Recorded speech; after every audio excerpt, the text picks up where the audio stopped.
Hello everyone and welcome again in economics online class YouTube channel. आज की video में हम कक्षा 12 अर्थशास्त्र प्रैक्टिस पेपर 2022-23 के कोड बी के सॉल्यूशन के बारे में चर्चा करेंगे। तो चलिए आज का वीडियो शुरू करते हैं। तो प्यारे विद्यार्थियों, आज की वीडियो में हम कक्षा 12 अर्थशास्त्र के प्रैक्टिस पेपर 2022-23 के कोड बी के सॉल्यूशन के बारे में चर्चा करेंगे। पिछली वीडियो में हम जैसे इस बारे में चर्चा कर चुके हैं कि हमारा जो फाइनल पेपर है और जो ये हमारा प्रैक्टिस पेपर है, इसमें हमारे 4 पार्ट होंगे। पार्ट ए, बी, सी और डी। इनमें से पार्ट ए है वो हमारा एमसीक्यू टाइप का है, वस्तुनिष्ठ प्रश्न है, जिसमें टोटल 16 प्रश्न होंगे। तो सबसे पहले चलिए हम section A objective type question answer से शुरू करते हैं। तो हमारा पहला प्रश्न है, शून्य प्राथमिक घाटा का अर्थ है। ऑप्शन ए, राजकोषीय घाटा बड़ा है ब्याज के भुगतान से, ये थोड़ी मिसप्रिंटिंग है। ऑप्शन बी है हमारा, राजकोषीय घाटा कम है ब्याज के भुगतान से। या ऑप्शन सी, उधार लेना बराबर है ब्याज के भुगतान से। और उपयुक्त में से कोई नहीं। तो इस सवाल का सही जवाब है शून्य प्राथमिक घाटा होता है हमारा जब जो सरकार उतना ही उधार लेती है जितना उस विदेशी ऋणों पर जो ब्याज होता है, उस ब्याज के अमाउंट के बराबर जब सरकार उधार लेती है तो उसे बोला जाता है शून्य प्राथमिक घाटा।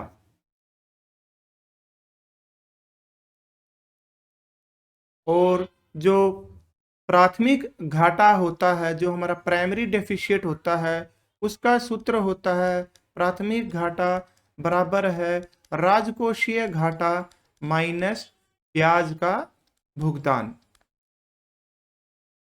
तो इस सूत्र को भी याद कर लेंगे, ये भी हमारा पेपर में आ सकता है। आगे बढ़ते हैं। हमारा क्वेश्चन 2 है, अल्पावधि में किन लागतों से बचा जा सकता है। ऑप्शन ए, कुल स्थिर लागत। ऑप्शन बी, कुल परिवर्ती लागत वेरिएबल कॉस्ट। ऑप्शन सी, औसत स्थिर लागत एवरेज फिक्स्ड कॉस्ट। या ऑप्शन डी, क और ग दोनों, यानी ऑप्शन ए और सी। तो इसका सही जवाब है हमारा परिवर्तनशील लागत। जैसा हमने पिछले पेपर में भी पढ़ा था कि परिवर्तनशील लागतें वे लागतें होती हैं जो उत्पादन की मात्रा बढ़ने से बढ़ जाती हैं, उत्पादन की मात्रा घटने से घट जाती है और शून्य उत्पादन पर वो शून्य हो जाती हैं। जबकि स्थिर लागतों को अल्पकाल में नहीं टाला जा सकता। हमारा तीसरा प्रश्न है, जब पूर्ति वक्र क्षैतिज रेखा में हो तो ये क्या दर्शाता है। क्षैतिज रेखा मतलब हॉरिजॉन्टल, जैसे ये मैं स्क्रीन पर लाइन खींचे हुई, इसी लाइन को हॉरिजॉन्टल लाइन बोलते हैं, जबकि खड़ी लाइन को वर्टिकल लाइन बोला जाता है। तो ये क्वेश्चन है कि जब पूर्ति वक्र क्षैतिज रेखा में हो, यानी कि हमारे ओ एक्स एक्स के समानांतर हो सप्लाई कर्व, तो पूर्ति क्या होती है। ऑप्शन ए, इकाई लोचदार। ऑप्शन बी, पूर्ण लोचदार। ऑप्शन सी, पूर्ण बेलोचदार। या ऑप्शन डी, अपेक्षाकृत लोचदार आपूर्ति। तो इसका सही जवाब है पूर्ण लोचदार आपूर्ति। जब पूर्ति वक्र हमारा ओ एक्स के समानांतर क्षैतिज रेखा में हो तो ये पूर्णतया लोचदार पूर्ति को दर्शाता है। क्वेश्चन नंबर 4 है हमारा, मांग में कोई बदलाव किए बिना पूर्ति कम होने से संतुलन कीमत पर क्या प्रभाव पड़ेगा। कीमत में कोई बदलाव नहीं होगा, या कीमत कम हो जाएगी, कीमत में वृद्धि होगी, या ऑप्शन डी, इनमें से कोई नहीं। तो इस सवाल का जवाब हमें एक ग्राफ के माध्यम से देखते हैं। ये है हमारा मांग वक्र, ये हमारा पूर्ति वक्र। ये दोनों एक दूसरे को यहाँ ई बिंदु पर काटते तो हमारी संतुलन कीमत ओ पी और संतुलन मात्रा है वो ओ क्यू होती है। अब प्रश्न है पूर्ति कम होने पर क्या होगा। तो ये हमारा डिमांड कर्व, ये हमारा एस एस पूर्ति वक्र। पूर्ति को हमने कम दिखाना है तो यानी नया वक्र है वो हमारा होगा S1 S1। तो इस दशा में ये मांग वक्र को यहाँ E2 बिंदु पर काट रहा है। तो यहाँ से हम देख पा रहे हैं कीमत बढ़कर OP1 हो जाएगी। तो यानी इसका हमारा सही जवाब हुआ कीमत में वृद्धि हो जाएगी। ऑप्शन सी है वो इसका सही जवाब है। 5वें क्वेश्चन की तरफ चलते हैं। किस समय अवधि में आपूर्ति पूरी तरीके से मांग में परिवर्तन के लिए समायोजित हो जाती है। कुछ कुछ ऐसा ही सवाल हमारे पिछले पेपर में भी आया था। तो इसका सही जवाब है दीर्घकाल में जो पूर्ति है पूरी तरीके से मांग के अनुसार समायोजित हो जाती है। तो option D is the correct answer. Question number 6, यदि एक उत्पाद की मांग कम होती है तो संतुलन कीमत पर क्या प्रभाव पड़ेगा? क्या ये घटेगी, क्या ये बढ़ेगी, स्थिर रहेगी या इनमें से कोई नहीं? तो जैसा हमने अभी अभी ग्राफ बनाया था, इसी ग्राफ के माध्यम से हम इस सवाल को हल करेंगे। ये हमारा एस एस कर्व पूर्ति वक्र, डी डी हमारा मांग वक्र, ये दोनों एक दूसरे को ई बिंदु पर काटते हैं।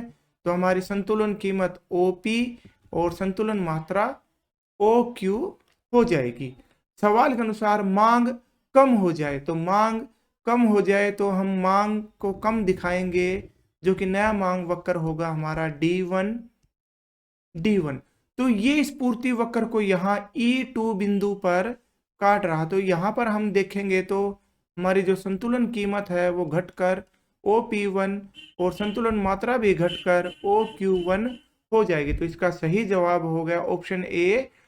संतुलन, यदि एक उत्पाद की मांग कम हो जाए तो संतुलन कीमत है वो घटेगी। क्वेश्चन नंबर 7, घरेलू मुद्रा का मूल्यह्रास किस कारण से होता है? तो यहाँ पर हम एक एक्सप्लेनेशन आपको बताना चाहेंगे। यदि बाजार की स्वतंत्र क्रिया से किसी मुद्रा का मूल्य गिरता है तो मूल्यह्रास कहलाता है, और मूल्य बढ़ता है तो वो कहलाता है हमारा मूल्य वृद्धि। जबकि यही काम सरकार करे तो ये कहलाता है अवमूल्यन और पुनर्मूल्यांकन।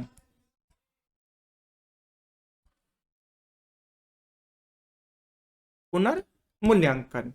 तो जाहिर है कि ये हमारा मूल्यह्रास के बारे में पूछ रहा है, तो ये बाजार की मांग पूर्ति की शक्तियों के कारण हो रहा है। तो ऑप्शन देखते हैं। ऑप्शन ए, विदेशी मुद्रा की मांग में वृद्धि, विदेशी मुद्रा की मांग में कमी, विदेशी मुद्रा की पूर्ति में वृद्धि और सरकार के हस्तक्षेप के कारण। ऑप्शन डी तो हमारा बिल्कुल नहीं हो सकता। तो इस सवाल का सही जवाब है विदेशी मुद्रा की मांग में वृद्धि। उदाहरण के लिए जैसे भारत में अगर डॉलर की मांग बढ़ जाए तो इससे क्या होगा, रुपए का मूल्य गिर जाएगा, और मांग और पूर्ति की क्रिया की वजह से ये मूल्य गिरने के कारण इसे घरेलू मुद्रा का मूल्यह्रास कहा जाएगा। क्वेश्चन नंबर 8, निम्न में से कौन सी सरकार की पूंजीगत प्राप्तियां हैं? कैपिटल रिसीट्स, तो ऋणों की वसूली ये पूंजीगत प्राप्ति है, उधार लेना ये भी पूंजीगत प्राप्ति है, विनिवेश ये भी पूंजीगत प्राप्ति है। तो हमारा जवाब होगा, करेक्ट आंसर होगा इस सवाल का ऑप्शन डी, उपरोक्त सभी। ये तीनों ही सरकार की क्या होती हैं, पूंजीगत प्राप्तियां। क्वेश्चन नंबर 9 हमारे ट्रू फॉल्स के हैं। MRT indicates the slope of indifference curve। MRT marginal rate of transformation बोलते हैं इसको हिंदी में। उदासीनता वक्र के ढलान को इंगित करता है, इसको प्रकट करता है। तो ये जो हमारी स्टेटमेंट है ये गलत है। जो हमने पिछला जो प्रैक्टिस पेपर किया था उसी में ये सवाल आया था। जो MRT है वो PPC को शो करता है, जबकि उदासीनता वक्र का जो ढलान है MRS पर डिपेंड करता है, marginal rate of substitution. Question number 10, कीमत बढ़ने से प्रतिष्ठा सूचक वस्तुओं की मांग बढ़ जाती है। जैसा कि हम जानते हैं जो प्रतिष्ठा सूचक वस्तुएं होती हैं वो मांग का नियम का अपवाद होती हैं। तो अतः इन पर कीमत घटने से मांग नहीं बढ़ेगी। तो ये स्टेटमेंट है वो गलत हो जाएगा। 11वां क्वेश्चन है, एकाधिकारी बाजार में बिक्री लागत होती है। तो ये स्टेटमेंट भी गलत है। चूंकि बाजार में केवल एक ही विक्रेता है तो उसे कोई अलग से विज्ञापन करने की जरूरत नहीं होती कि हाँ भाई मैं ये उत्पाद है वो बेच रहा हूँ। उपभोक्ताओं को पता होता है कि केवल एक ही विक्रेता के पास ये चीज़ है, तो उसे विज्ञापन वगैरह नहीं करना पड़ते। तो इस वजह से एकाधिकारी बाजार में विक्रय लागत नहीं होती है, और ये स्टेटमेंट गलत हो गया। आगे चलते हैं। निगम कर एक अप्रत्यक्ष कर है। ये जो ऑप्शन है ये भी हमारी गलत हो जाएगी, क्योंकि निगम कर है वो एक प्रत्यक्ष कर है, यानी कि डायरेक्ट टैक्स। ये उसी कंपनी को, उसी निगम को भरना पड़ेगा जिस पर ये ड्यू होता है। अब आ गए हमारे fill in the blanks question. Question number 13, लेखांकन की दृष्टि से भुगतान संतुलन हमेशा डैश होता है। तो इसका सही जवाब आएगा हमेशा संतुलित होता है, या कह लो हमेशा संतुलन में होता है। क्वेश्चन नंबर 14, डैश को अर्थशास्त्र का जनक कहा जाता है या पितामह कहा जाता, फादर ऑफ इकोनॉमिक्स है। एडम स्मिथ को फादर ऑफ इकोनॉमिक्स या अर्थशास्त्र का जनक या पितामह कहा जाता है, एडम स्मिथ। आगे है, जेम कीन्स द्वारा लिखित पुस्तक का नाम क्या है। ये काफी बढ़िया क्वेश्चन है। जेम कीन्स की पुस्तक का नाम है द जनरल थ्योरी ऑफ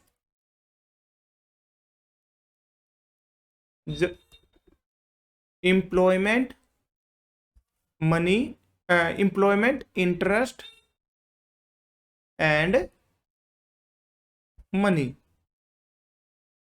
ये जो पुस्तक है 1936 में प्रकाशित हुई थी। 16वां क्वेश्चन और हमारा लास्ट वस्तुनिष्ठ प्रश्न या कह लो ऑब्जेक्टिव टाइप, यदि MPC 0.8 है तो गुणक का मूल्य क्या होगा। तो हमें पता है गुणक है 1/1 माइनस MPC। तो फार्मूले में इसकी वैल्यू रख देंगे 1 माइनस 0.8 इक्वल्स टू 1/0.2। तो गुणक का मूल्य है वो हमारा आ जाएगा 5। तो गुणक का मूल्य 5 होगा। अब हम बढ़ते हैं हमारे सेक्शन बी की तरफ। इसमें हमसे 2-2 नंबर के जो सवाल हैं वो पूछे जाएंगे। पहला जो प्रश्न है, अर्थशास्त्र की धन संबंधी परिभाषा दीजिए। जैसा कि हम पिछले वीडियो में चर्चा कर चुके हैं कि हमारी जो ये 4 परिभाषा होती हैं, इनमें से एक परिभाषा है वो अवश्य ही प्रश्न पत्र में आ जाती है। तो ये जो धन संबंधी परिभाषा अर्थशास्त्र के जो फादर हैं एडम स्मिथ ने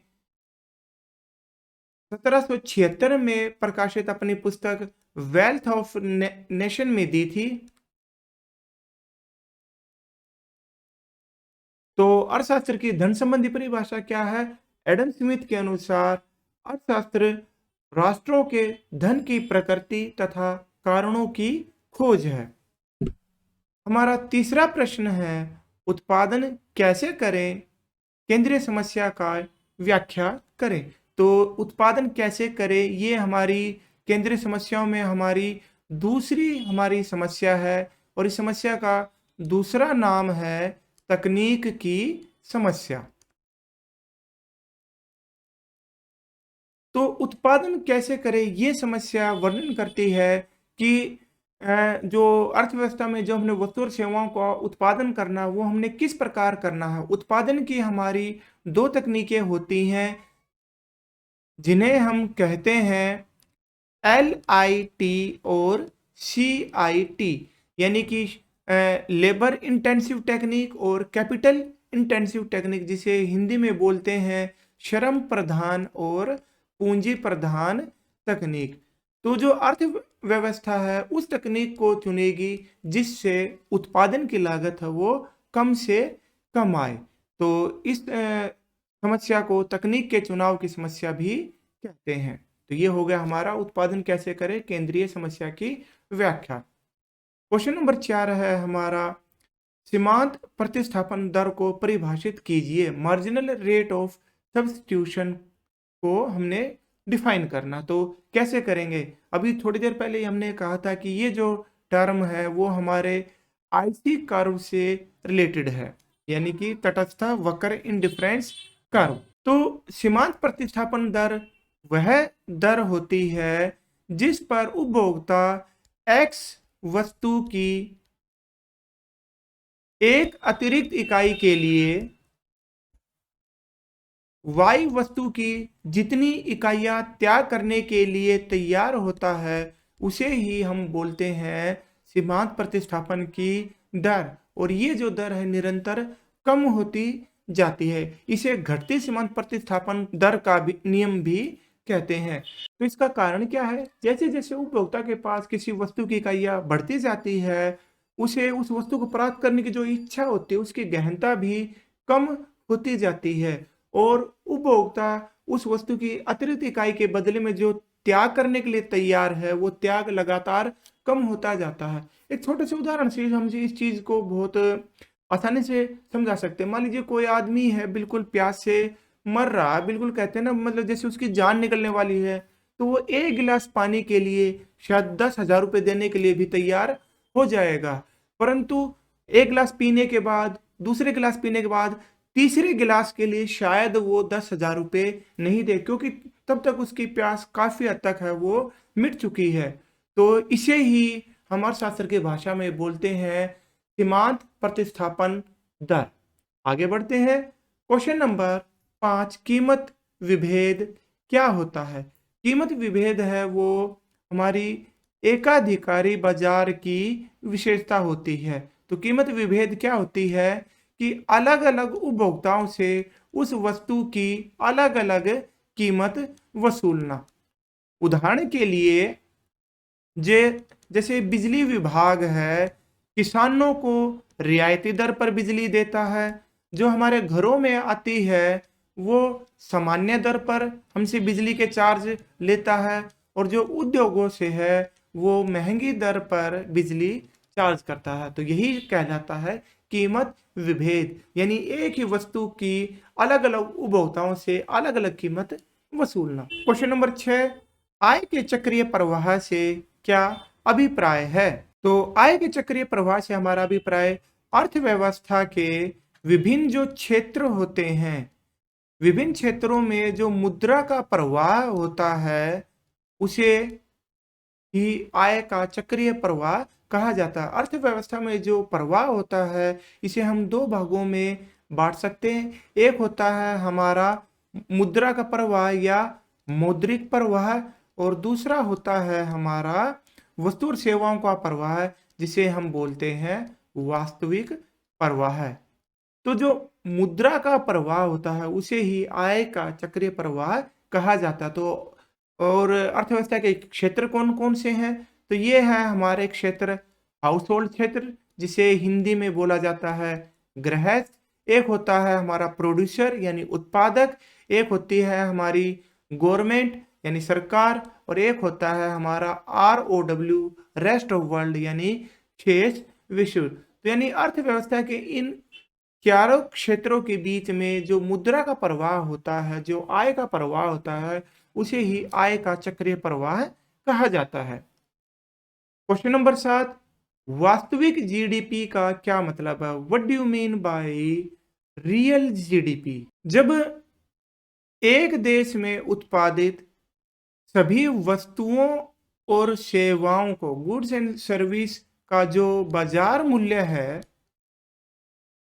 जो बाजार मूल्य है वो वर्तमान वर्ष के बजाय किसी आधार वर्ष की कीमतों के आधार पर मापा जाता है, तो इसे बोला जाता है वास्तविक जीडीपी। कई बार क्या होता है कीमतों में वृद्धि के कारण जो वस्तुओं और सेवाओं का जो बाजार मूल्य है उसकी वजह से हम गलत निष्कर्ष निकाल सकते हैं, तो इसलिए हम वास्तविक जीडीपी निकालते हैं। तो वास्तविक जीडीपी कैसे निकाली जाती है? एक सामान्य वर्ष को आधार वर्ष मानकर उस वर्ष की कीमतों के आधार पर वर्तमान वर्ष की जो गुड्स एंड सर्विसेज का बाजार मूल्य जो ज्ञात करते हैं, तो उसे बोला जाता है रियल जीडीपी या ग्रोस डोमेस्टिक प्रोडक्ट। तो इसमें एक बात और ध्यान में रखनी है कि इसमें हम देश के अंदर उत्पादित वस्तु और सेवाओं को ही शामिल करते हैं। इसमें net factor income from abroad यानी विदेशों से प्राप्त शुद्ध कारक आय को शामिल नहीं करते। क्वेश्चन नंबर 8 है हमारा, वस्तु विनिमय प्रणाली क्या होती है? What is barter system? वस्तु विनिमय प्रणाली वह प्रणाली होती है जिसमें वस्तुओं के बदले में वस्तुओं का विनिमय होता है। प्राचीन काल में जब मुद्रा नहीं होती थी तो लोग अपनी अतिरिक्त वस्तु के बदले में अपनी जो जरूरत की वस्तु है वो लेते थे। इसी सिस्टम को बार्टर सिस्टम या वस्तु विनिमय प्रणाली कहा गया है। इसे सीसी इकोनॉमी के नाम से भी जाना जाता है, यानी कि कमोडिटी कमोडिटी इकोनॉमी, यानी जिस अर्थव्यवस्था में वस्तु विनिमय प्रणाली होती है उसे सीसी इकोनॉमी कहा जाता है।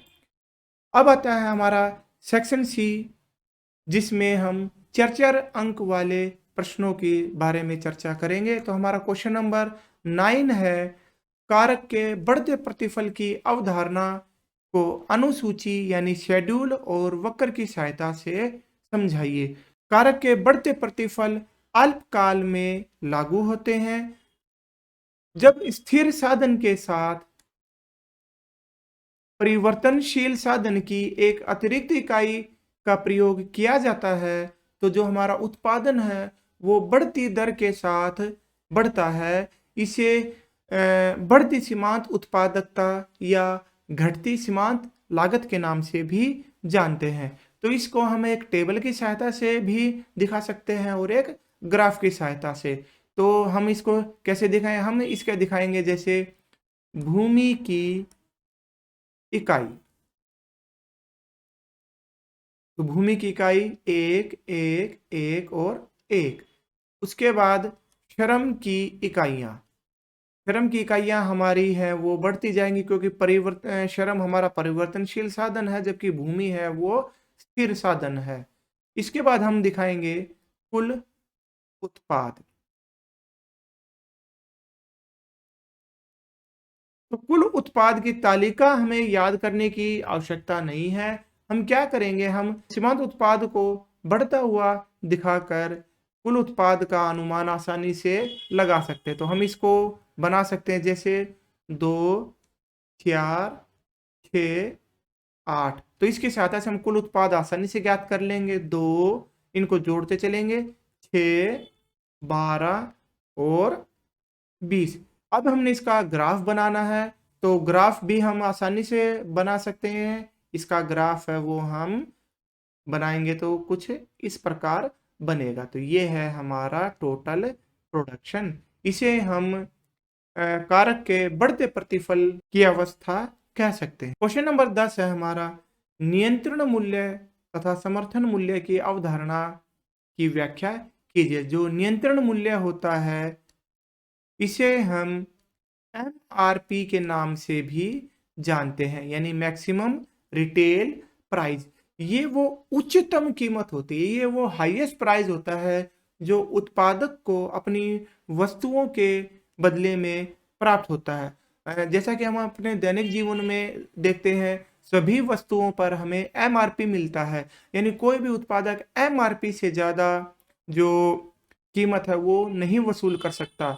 तो जो सरकार होती है, जो आवश्यक वस्तुएं होती हैं, जो जीवन रक्षक दवाएं होती हैं, इनकी जो अधिकतम कीमत निर्धारित कर देती है ताकि इनकी कीमतें हैं वो बहुत ज़्यादा ऊंची न जाए और ये आम आदमी की पहुंच से बाहर न हो जाए। इन्हें सीलिंग प्राइस के नाम से भी जाना जाता है। जबकि जो समर्थन मूल्य होता है इसे हम MSP के नाम से भी जानते हैं, मिनिमम सपोर्ट प्राइस। MSP के बारे में हमने पिछले प्रश्न पत्र में भी चर्चा की थी। MSP है वो किसानों को दी जाती है। MSP या समर्थन मूल्य वो न्यूनतम कीमत है, यानी वो कम से कम कीमत है जो उत्पादक को अपने उत्पाद के लिए मिलनी चाहिए। इसे सरकार इसलिए निर्धारित करती है ताकि जो किसान है उन्हें अपने उत्पाद का न्यूनतम मूल्य एक मिनिमम प्राइस है वो अवश्य मिले, क्योंकि जैसे जब फसल आती है तो अत्यधिक पूर्ति हो जाने के कारण जो संतुलन कीमत है वो गिर जाती है और किसान को अपनी लागत भी प्राप्त नहीं हो पाती। तो इस स्थिति से बचने के लिए सरकार है वो किसानों को MSP प्रदान करती है। क्वेश्चन नंबर 11, एकाधिकार और अल्पाधिकार बाजार में अंतर बताइए। तो इसमें अंतर हम बता सकते हैं। सबसे पहला अंतर तो इनकी परिभाषा के रूप में ही हो जाएगा। तो इनकी परिभाषा की बात करें तो एकाधिकारी बाजार बाजार की वह स्थिति है जिसमें बाजार में किसी वस्तु का केवल एक विक्रेता होता है, जबकि अल्पाधिकार बाजार की दशा में किसी भी वस्तु के कुछ विक्रेता यानी 3-4 विक्रेता होते हैं। दूसरा अंतर हम इस परिभाषा में से ही लिख सकते हैं, विक्रेता की संख्या इसमें एक होता है, इसमें कुछ होते हैं। तीसरा जो अंतर हम लिख सकते हैं वो हम लिख सकते हैं विक्रय लागत। एकाधिकारी बाजार में जो विक्रय लागत है वो नहीं के बराबर होती है, जबकि अल्पाधिकारी बाजार में ये बहुत ज्यादा होते हैं। चौथा है हमारा कीमत नियंत्रण। एकाधिकारी बाजार में उत्पादक का अपनी वस्तु की कीमत पर पूर्ण नियंत्रण होता है, जबकि अल्पाधिकारी बाजार में कीमत नियंत्रण आंशिक होता है, क्योंकि फर्म को अपने उत्पाद की कीमत निर्धारित करने के लिए अन्य फर्मों के उत्पाद की तरफ देखना पड़ता है। पांचवा जो उदाहरण हम लिख सकते हैं, जो अंतर हम लिख सकते हैं, एकाधिकारी बाजार में फर्मों के प्रवेश पर प्रतिबंध होता है, पूर्ण प्रतिबंध होता है, यानी नई फर्में बाजार में प्रवेश नहीं कर सकती, जबकि अल्पाधिकार में फर्मों के प्रवेश पर प्रतिबंध नहीं होता, परंतु अत्यधिक पूंजी की आवश्यकता होने की वजह से नई फर्मों का जो प्रवेश है वो लगभग असंभव होता है। तो ये हमारे इसमें 5 अंतर हो गए। छठा अंतर जो हम लिख सकते हैं, एकाधिकारी बाजार में जो मांग औसत आगम वक्र और जो सीमांत आगम वक्र हैं वो इस प्रकार होते हैं, जबकि अल्पाधिकारी बाजार के मांग वक्र का जो निर्धारण है वो नहीं किया जा सकता। आगे बढ़ते हैं। हमारा क्वेश्चन नंबर 12 है, सामान्य निवासी और घरेलू सीमा की व्याख्या कीजिए। सामान्य निवासी क्या होते हैं? किसी देश की सीमा के अंदर रहने वाले निवासी और विदेशी जिनकी आर्थिक रुचि का केंद्र उसी देश में हो तो उन्हें उस देश के सामान्य निवासी माना जाता है। तो इसमें व्यक्ति और संस्था दोनों को शामिल किया जाता है। इसके अलावा जो 1 साल से ज़्यादा समय के लिए विदेशी भारत में रह रहे हैं उन्हें भी भारत का सामान्य निवासी माना जाता है। इसमें कुछ एक बातें हमने जो ध्यान रखने वाली हैं वो क्या, यदि कोई विदेशी सैलानी मनोरंजन के लिए, पर्यटन के लिए, चिकित्सा के लिए आदि या किसी कॉन्फ्रेंस मीटिंग में भाग लेने के लिए यदि भारत में आया हुआ है तो उसे भारत का सामान्य निवासी नहीं कहा जाएगा। अब हम बात करते हैं घरेलू सीमा की व्याख्या कीजिए। तो घरेलू सीमा में हम किसे शामिल करते हैं? सबसे पहले उस देश की राजनीतिक या भौगोलिक सीमा। इस भौगोलिक सीमा के अंदर जो भी क्षेत्र होता है उसे उस देश की घरेलू सीमा माना जाता है। इसके अलावा उस देश के वायुयान, जलयान, मछली पकड़ने की नौकाएं, तैरते हुए प्लेटफॉर्म, इनको भी जो तेल या प्राकृतिक गैस के जो कुएं होते हैं उन्हें भी घरेलू सीमा में शामिल किया जाता है। इसमें जो हमने बात ध्यान रखनी है वो ये है कि भारत में स्थित जो विदेशी संस्थाएं होती हैं जैसे IMF है, UNO है, ये इन्हें भारत की घरेलू सीमा में शामिल नहीं किया जाता। इसी तरह यदि भारत के विदेशों में कोई दूतावास है तो उन्हें भारत की घरेलू सीमा में शामिल किया जाता है। क्वेश्चन नंबर 13 काफी आसान है। अंतिम वस्तुओं और मध्यवर्ती वस्तुओं में अंतर स्पष्ट कीजिए। अंतिम वस्तुएं वे वस्तुएं होती हैं जिन्हें उत्पादन की सीमा रेखा को पार कर लिया होता है, यानी कि उन पर जितने भी काम होने थे वो सारे काम हो चुके हैं और ये वस्तुएं अपने अंतिम उपभोक्ता के लिए, अंतिम प्रयोग के लिए तैयार होती हैं, यानी कि उपभोक्ता के लिए ये रेडी टू सर्व होती हैं। और मध्यवर्ती वस्तुएं वो वस्तुएं होती हैं जो अभी उत्पादन की प्रक्रिया में है, यानी वर्क इन प्रोग्रेस में है, उन पर अभी काम हो रहा था, उन्होंने उत्पादन प्रक्रिया के सभी चरणों को पार नहीं किया है, तो इन्हें बोलते हैं मध्यवर्ती वस्तुएं। एक वस्तु को मध्यवर्ती माना जाए या अंतिम वस्तु माना जाए, ये निर्भर करता है उस वस्तु के अंतिम प्रयोग पर। एक वस्तु अंतिम वस्तु भी हो सकती है और वह मध्यवर्ती वस्तु भी हो सकती है। उदाहरण के लिए जैसे एक हलवाई है, वो दूध का प्रयोग यदि मिठाई बनाने के लिए करता है तो ये एक मध्यवर्ती वस्तु हो जाती है। जबकि उसी दूध में से यदि वो कुछ भाग अपने घर में चाय पानी बनाने के लिए भेज देता है तो वह हिस्सा मध्यवर्ती वस्तु बन जाती। तो स्पष्ट है कि कोई वस्तु अंतिम वस्तु है या मध्यवर्ती वस्तु है, ये उस वस्तु के अंतिम प्रयोग पर निर्भर करता है। हमारा क्वेश्चन नंबर 14 है, यदि स्वायत्त उपभोग 50 रुपये, सीमांत उपभोग प्रवृत्ति 0.8 और निवेश 100 रुपये हो तो विभिन्न आय स्तर पर समग्र मांग तथा बचत बताएं। प्यारे विद्यार्थियों, ये जो सवाल है इसे मैं कहूँगा कि आपका आउट ऑफ सिलेबस सवाल आया है। ये जो इस तरह के सवाल हैं वो सीबीएसई के जो सिलेबस है उसमें है, हरियाणा बोर्ड के सिलेबस में इस तरह के सवाल नहीं है। फिर भी इस सवाल को मैं आपको सोल्व करके दिखाता हूँ। तो हमें गिवन क्या है, हमें दे रखा है आय का स्तर, जिसे हम डिनोट करते हैं y से। तो y हमें दे रखी है 0, 100, 200 और 300। साथ ही हमें दे रखा है निवेश। निवेश है वो हमारा गिवन है 100 रुपये।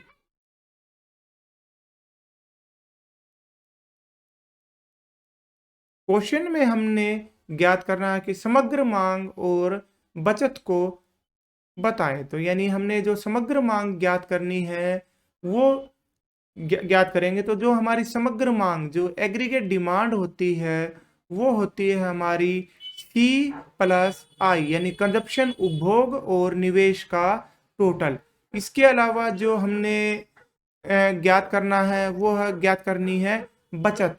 तो बचत हमारी क्या होती है, ये होती है हमारी इनकम, यानी ये आय माइनस कंजप्शन।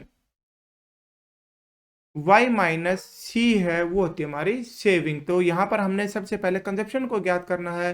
तो कंजप्शन को हम एक सूत्र की सहायता से ज्ञात करेंगे। वो सूत्र होता है C बराबर है C बार प्लस में स्मॉल b इंटू में y। यहाँ पर ये जो b है वो प्रकट करता है MPC को, और C बार है वो प्रकट करता है हमारे स्वायत्त उपभोग को। तो यानी हम इस सूत्र में इनकी वैल्यू जो डालकर हम विभिन्न स्तरों पर इस कंजप्शन की वैल्यू ज्ञात करेंगे और उसके बाद समग्र मांग और बचत को आसानी से ज्ञात कर सकते हैं। तो कैसे ज्ञात करेंगे, आय के 0 स्तर पर हमारी क्या होगा उपभोग। तो हमारा C बार इसने दे रखा ऑटोनोमस उपभोग वो है 50 प्लस में B की वैल्यू है हमारी यहाँ पर 0.8 और y की वैल्यू हम रख रहे हैं यहाँ पर 0। तो यहाँ पर पहले लेवल पर हो जाएगा हमारा आंसर 50। 100 इनकम पर हमारा होगा ये जमा में 0.8 इंटू में 100। तो इसको गुना क्या, ये 80 और 50 130। इसी तरह 200 लेवल पर ये हो जाएगा 210 और 300 आय लेवल पर ये हो जाएगा 240 और 50 290। तो इस तरीके से हम समग्र मांग को, इन्वेस्टमेंट और कंजप्शन को जोड़कर हम एग्रीगेट डिमांड को निकाल सकते हैं। ये हो जाएगी हमारी 150, 230, 310 और ये हो जाएगी हमारी 390। अब बचत को हम बड़ी आसानी से निकाल सकते हैं। इनकम में से कंजप्शन को घटाकर हम बचत निकालेंगे। तो यहाँ पर ये आ जाएगी हमारी -50, -30, 200 में से 210 गए, -10 और 300 में से 290 गए प्लस के 10। तो इस तरीके से हमारा ये न्यूमेरिक होगा। आगे बढ़ते हैं। भुगतान संतुलन की संरचना को समझाइए, इसका हमने स्ट्रक्चर बताना। तो भुगतान, सबसे पहले भुगतान संतुलन क्या होता है, एक देश तथा शेष विश्व से जो विभिन्न आर्थिक लेन देन होते हैं, जो आयात निर्यात होते हैं, इनके क्रमबद्ध लेखे को ही भुगतान संतुलन कहा जाता है। तो भुगतान संतुलन की संरचना के हमारे 3 भाग होते हैं। पहला होता है हमारा व्यापार शेष, जिसे हम बोलते हैं बैलेंस ऑफ ट्रेड। दूसरा होता है हमारा चालू खाता, और तीसरा होता है हमारा पूंजी खाता।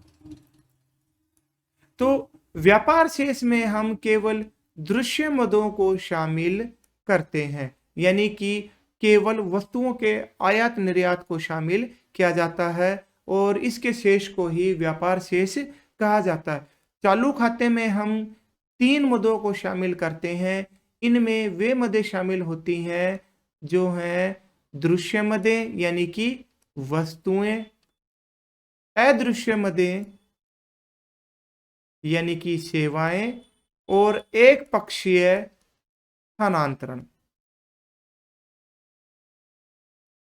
एक विशेषता और है, चालू खाते में जो मदें होती हैं उसे एक देश की जो संपत्ति होती हैं और जो दायित्व होते हैं उन पर कोई प्रभाव नहीं पड़ता।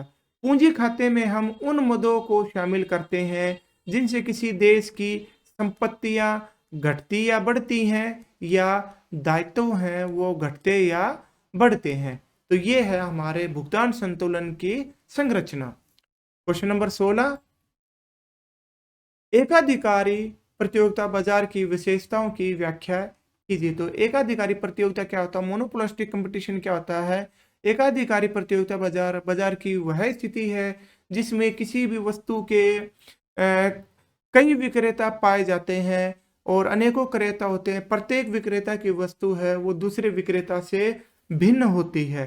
तो इसे ये है हमारा एकाधिकारी प्रतियोगिता की परिभाषा। अब बात करेंगे इसकी विशेषताओं की। तो इसमें जवाब पहली जो विशेषता हम लिख सकते हैं, जो इसमें इस बाजार में कई विक्रेता होते हैं। दूसरा, इसमें क्या होता है, वस्तु विभेद होता है, यानी प्रत्येक उत्पादक की वस्तु दूसरे उत्पादक से रंग, क्वालिटी, वजन, खुशबू, पैकिंग, डिजाइन किसी न किसी रूप में भिन्न होती है। उदाहरण के लिए जैसे भारत में नहाने के लिए lux, Rexona, Godrej number 1, Patanjali, Cinthol, Dettol, कई तरह के साबुन, इनमें से हर एक का जो प्रोडक्ट है दूसरे से किसी न किसी प्रकार से भिन्न है। तीसरी जो महत्वपूर्ण विशेषता है, जो एकाधिकारी बाजार में विक्रय लागत है वो बहुत ज्यादा होती है, यानी वो उत्पादक को विज्ञापन करना पड़ता है। इसके अलावा जो चौथी विशेषता हम लिख सकते हैं, कीमत पर आंशिक नियंत्रण। प्रत्येक उत्पादक का अपनी वस्तु, अपना जो उत्पाद है उस पर उसका पूर्ण नियंत्रण होता है, परंतु अपना मतलब प्रोडक्ट की कीमत निर्धारित करते समय में वो अन्य कंपनियों के प्रोडक्ट की तरफ भी देखेगा। तो इसलिए इस बाजार में उत्पादकों को अपनी कीमत पर आंशिक नियंत्रण होता है। इसके अलावा एकाधिकारी प्रतियोगिता का जो मांग वक्र है, जो औसत आगम और सीमांत आगम वक्र है, वो नीचे की ओर झुका हुआ होता है। फर्मों के प्रवेश पर कोई प्रतिबंध नहीं होता। फर्मों के प्रवेश पर कोई प्रतिबंध नहीं होता है। क्वेश्चन नंबर 17, अब आते हैं हमारे section D, long answer type question को हल करेंगे। तो क्वेश्चन नंबर 17 है हमारा, मांग के नियम की अवधारणा की व्याख्या कीजिए और इसके कोई 2 अपवाद लिखिए। ये जो क्वेश्चन है हमारा 6 नंबर का है, तो इसका मतलब है हमने इसको विस्तार से लिखना है। तो सबसे पहले हम मांग के नियम की बात करते हैं। मांग का नियम क्या है, अन्य बातें समान रहने पर, अन्य बातें समान रहने पर किसी वस्तु की कीमत बढ़ने से उसकी मांग कम हो जाती है और कीमत में कमी होने से उसकी मांग बढ़ जाती है। इसके बाद हम लिख सकते हैं इसकी परिभाषा। डॉक्टर मार्शल के अनुसार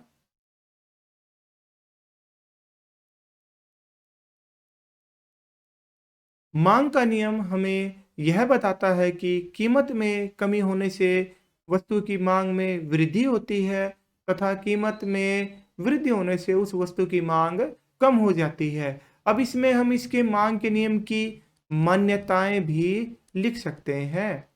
मांग के नियम की मान्यताएं, मांग के नियम की मान्यता में जैसे हमने मांग के नियम में पढ़ा अन्य बातें समान रहने पर, तो इन अन्य बातें समान रहने से हमारा क्या अभिप्राय है, ये इनमें जिन बातों को शामिल करते हैं उन्हें ही मांग के नियम की मान्यताएं कहा जाता है। तो मांग के नियम की मान्यताएं क्या है? सबसे पहली हमारी मान्यता है कि उपभोक्ता की आय में कोई परिवर्तन नहीं होना चाहिए। दूसरी जो हमारी इसकी मान्यता है, उपभोक्ता की रुचि और प्राथमिकता में कोई परिवर्तन नहीं होना चाहिए।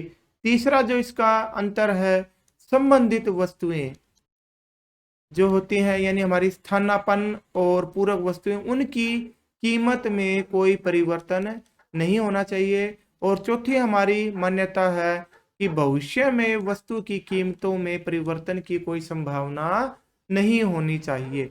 अब ये हमने काफी कंटेंट ले लिया, अब हम इसके लिख सकते हैं मांग के नियम के अपवाद। मांग के नियम के कुछ एक अपवाद होते हैं।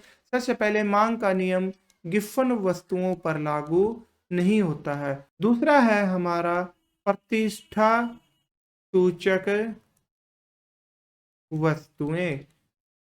कुछ वस्तुएं जैसे जो महंगी होती हैं, कीमती होती हैं, महंगे कालीन, महंगी गाड़ियां, तो उन्हें उपभोक्ता प्रतिष्ठा का सूचक मांग मान लेता है और उनकी कीमत बढ़ने पर भी उनकी मांग बढ़ जाती है। तो ये मांग का नियम का अपवाद है। तीसरा जो इसका अपवाद हम लिख सकते हैं, उपभोक्ता की अज्ञानता। कई बार जो उपभोक्ता है महंगी वस्तुओं को अच्छी और सस्ती वस्तुओं को घटिया मानने लग जाता है, तो वो वस्तु की कीमत बढ़ने पर उनकी मांग और ज्यादा करता है। तो ये थे हमारे मांग के नियम के अपवाद। इसका हमारा अथवा में है, मांग वक्र बाएं से दाएं गिरता हुआ क्यों होता है? या इसको हम दूसरे शब्दों में कहें तो मांग वक्र का जो ढलान है वो ऋणात्मक क्यों होता है? मांग वक्र के ढलान ऋणात्मक होने या मांग वक्र के बाएं से दाएं, लेफ्ट टू राइट, नीचे की तरफ होने के क्या क्या कारण है? तो इनको हम करते हैं। चलिए यहाँ पर लिखते हैं। इसको मैं थोड़ा सा साफ कर देता हूँ। मांग वक्र का ढलान ऋणात्मक क्यों होता है? तो इसके हमारे कई कारण हैं। सबसे पहला जो हमारा कारण है, घटती सीमांत उपयोगिता का नियम। तो इस नियम के अनुसार जैसे जैसे किसी वस्तु के जो प्रयोग उपभोक्ता करता जाता है, उससे प्राप्त होने वाली जो उपयोगिता है वो घटती जाती है। तो उपभोक्ता तभी पैसे खर्च करेगा जब जो कीमत है उस सीमांत उपयोगिता के बराबर आ जाए। तो यानी कि कहने का मतलब, किसी वस्तु की कीमत कम हो जाने पर उपभोक्ता उस वस्तु की ज्यादा मांग करेगा और कीमत बढ़ जाने पर उसकी मांग कम करेगा।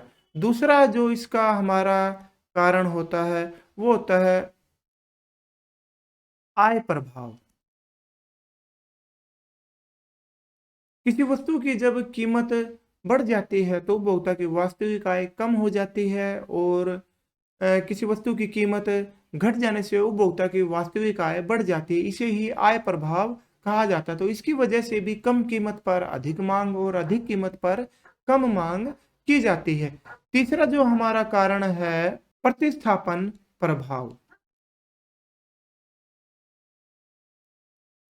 ये जो है संबंधित वस्तुओं पर लागू होता है। जब दो प्रतिस्थापन्न वस्तुओं में एक की कीमत कम हो जाए तो उपभोक्ता उस सस्ती वस्तु की ज्यादा इकाइयां खरीदनी शुरू कर देता है, अर्थात कीमत कम होने पर उसकी ज्यादा मांग कर देता है। उदाहरण के लिए यदि पेप्सी और कोका कोला में से यदि पेप्सी की कीमत कम हो जाए तो कोका कोला को प्रयोग करने वाले उपभोक्ता भी पेप्सी की तरफ चले जाएंगे, यानी पेप्सी की मांग बढ़ जाएगी और मांग वक्र का ढलान है वो ऋणात्मक हो जाएगा। चौथा हमारा बिंदु है उपभोक्ता समूह का आकार। जब किसी वस्तु की कीमत कम हो जाती है तो नए नए उपभोक्ता भी उस वस्तु को खरीदना शुरू कर देते हैं, अर्थात उसकी मांग बढ़ जाती है। इसी तरह यदि किसी वस्तु की कीमत बढ़ जाए तो पुराने जो उपभोक्ता वो भी उसका प्रयोग करना बंद कर देते हैं, यानी उसकी मांग है वो कम हो जाती है और इस वजह से भी मांग वक्र का ढलान ऋणात्मक हो जाता है। पांचवा हमारा बिंदु है विभिन्न उपयोग। जिस वस्तु के एक से ज्यादा प्रयोग होते हैं, जैसे चना है उसका प्रयोग मनुष्य के लिए और घोड़ों के लिए भी कर सकते हैं, तो जिस वस्तु के विभिन्न प्रयोग होते हैं उसकी कीमत कम होने पर उसका प्रयोग कई कामों के लिए, और जब उसकी कीमत बढ़ जाती है तो उसका प्रयोग केवल मुख्य काम के लिए ही किया जाता है। तो इस वजह से भी हमारा मांग वक्र बाएं से दाएं गिरता हुआ हो जाता है या ऋणात्मक हो जाता है।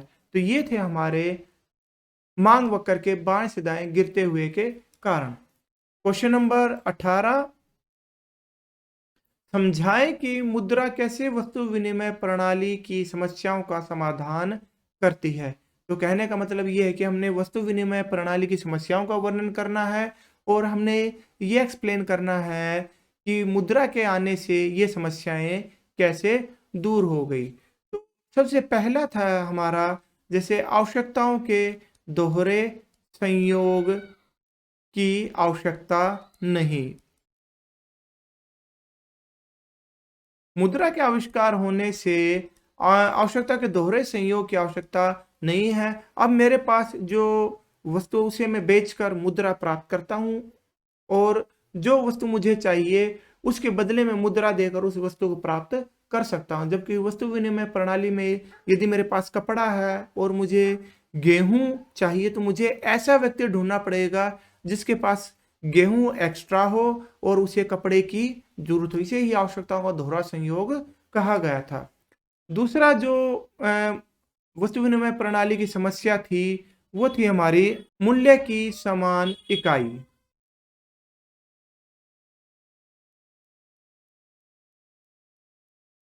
वस्तु विनिमय प्रणाली में किसी भी वस्तु का मूल्य वस्तुओं, अन्य वस्तुओं या पशुओं इत्यादि में मापा जाता था, तो उनकी इकाइयां समान नहीं होती थी।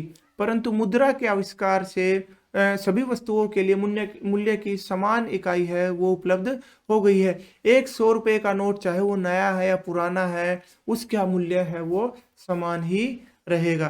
तीसरा बिंदु हम वो लिख सकते हैं इसमें स्थगित भुगतानों का मान। कि मुद्रा के आविष्कार से हम स्थगित भुगतान भी संभव हो गए हैं और ब्याज के रूप में हम जो भविष्य के जो भुगतान है उनका भी आसानी से कर सकते हैं। जबकि वस्तु विनिमय प्रणाली में स्थगित भुगतान करना या बाद में भुगतान करना संभव नहीं था। चौथा जो हमें समस्या थी वो थी मूल्य का हस्तांतरण। मुद्रा के आविष्कार के बाद मूल्य का हस्तांतरण है वो काफी सरल हो गया है।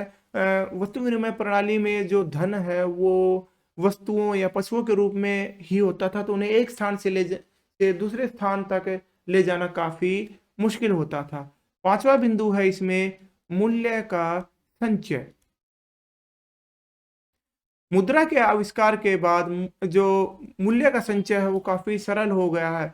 वस्तुओं और पशुओं को वस्तु विनिमय प्रणाली में संचय के रूप में संचित करके रखना काफी कठिन था। वो खराब हो जाते थे, वो मर जाते थे।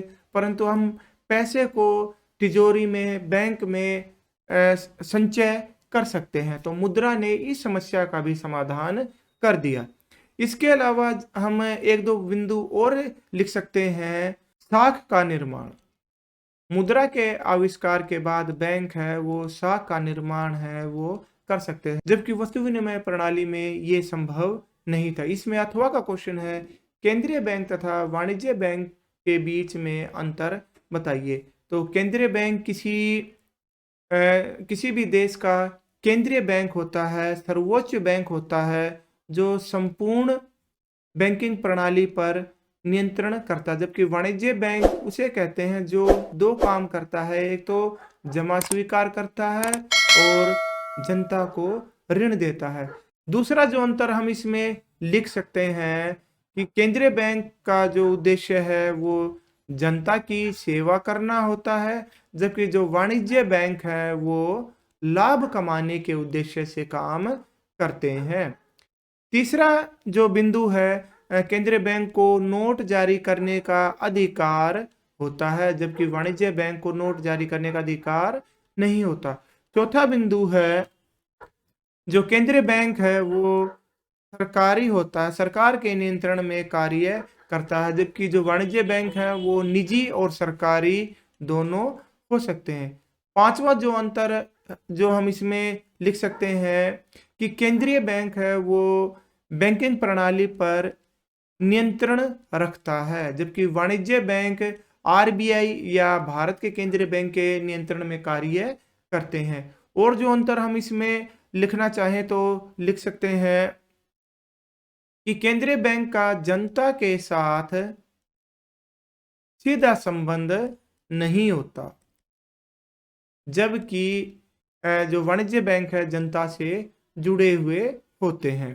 सातवां अंतर भी लिख सकते हैं हम इसमें कि जो केंद्रीय बैंक है आरबीआई है वो शाख नियंत्रण के कार्य करते हैं, जबकि जो वाणिज्य बैंक है वो शाख सृजन का कार्य करते हैं और आरबीआई के निर्देशानुसार कार्य करते हैं। आठवां जो आरबीआई है केंद्रीय बैंक है वो विदेशी कोषों का संरक्षक होता है, जबकि वाणिज्य बैंक है केवल आरबीआई की अनुमति प्राप्त होने पर ही विदेशी मुद्रा में का विनिमय कर सकते हैं। तो इस तरीके से इसमें हमारे काफी पॉइंट हो गए। अब हम करते हैं आज की क्लास का लास्ट क्वेश्चन इस पेपर का। स्पष्ट करें कि पूर्ण प्रतियोगिता बाजार में दीर्घ समय में कंपनियां सामान्य लाभ ही अर्जित क्यों करती हैं।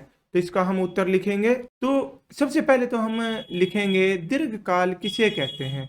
दीर्घकाल समय की वह अवधि है जिसमें पूर्ति को मांग के अनुसार पूर्ण रूप से एडजस्ट कर सकते हैं। यानी कि मांग बढ़ने पर फर्म है नए प्लांट लगा सकती है, अपना विस्तार कर सकती है।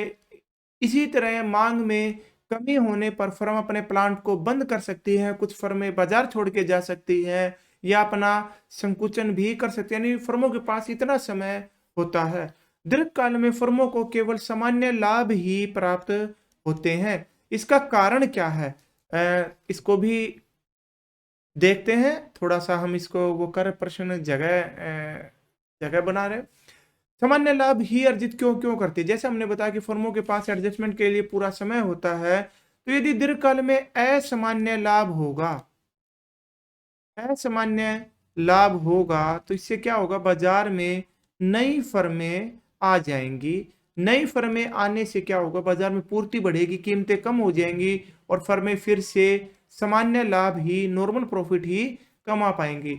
इसी तरह यदि दीर्घकाल में हानि हो रही होती है फर्मों को, तो कुछ फर्में हैं वो बाजार छोड़कर चली जाएंगी, अपना व्यापार बंद कर देंगी। इससे बाजार में वस्तु की जो पूर्ति है वो कम हो जाएगी और इसकी वजह से कीमत बढ़ने से फर्में फिर से सामान्य लाभ ही प्राप्त करेंगी। तो कहने का तात्पर्य यह है कि दीर्घकाल में फर्में पूर्ण प्रतियोगिता बाजार में केवल सामान्य लाभ ही अर्जित कर सकती हैं। इसको हमें एक रेखा चित्र की सहायता से भी दर्शा सकते हैं। दीर्घकाल में जो फर्म का संतुलन होगा वो कहाँ होगा, जो फर्म का संतुलन होगा जहां LMC यानी लॉन्ग टर्म मार्जिनल कॉस्ट बराबर है शॉर्ट टर्म मार्जिनल कॉस्ट बराबर है MR बराबर है AR बराबर है शॉर्ट AC यानी SAC short term average cost बराबर है मिनिमम LAC। यानी कि जो फर्में हैं दीर्घकाल में न्यूनतम लागत पर ही उत्पादन करती हैं। तो यदि इसका हम ग्राफ बनाएंगे तो वो हमारा कुछ इस प्रकार से बनेगा। रेखा OX में हम मात्रा को दर्शाते हैं, जबकि OY अक्ष पर हम कीमत और रेवेन्यू को दर्शाते हैं। तो ये हो गया हमारा P बराबर है AR बराबर है MR। तो सबसे पहले हम बनाएंगे, ये हो गया हमारा LAC, उसके बाद ये हो जाएगा हमारा SAC, LMC कर्व, और ये हो जाएगा हमारा SAC, SMC short term marginal cost. ये यहाँ ई बिंदु पर काटते हैं तो हमारी संतुलन मात्रा OQ निर्धारित होगी।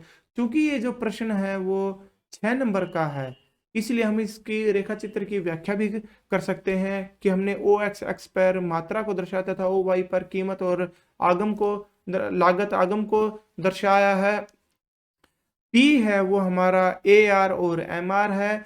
LAC वो हमारा लॉन्ग टर्म औसत लागत, SAC वो हमारा अल्पकाल औसत लागत, LMC long term marginal cost यानी हमारा दीर्घकालीन जो सीमांत लागत है, और SMC यानी शॉर्ट टर्म मार्जिनल कॉस्ट अल्पकालीन औसत लागत वक्र है। ये ई बिंदु पर एक दूसरे को काटते हैं, तो ई बिंदु हमारा संतुलन बिंदु होता है। तो इस पर जो हमारा फर्में हैं वो OQ उत्पादन करेंगी, OP जो हमारी कीमत होगी, और फर्म इस अवस्था में सामान्य लाभ ही अर्जित करेगी।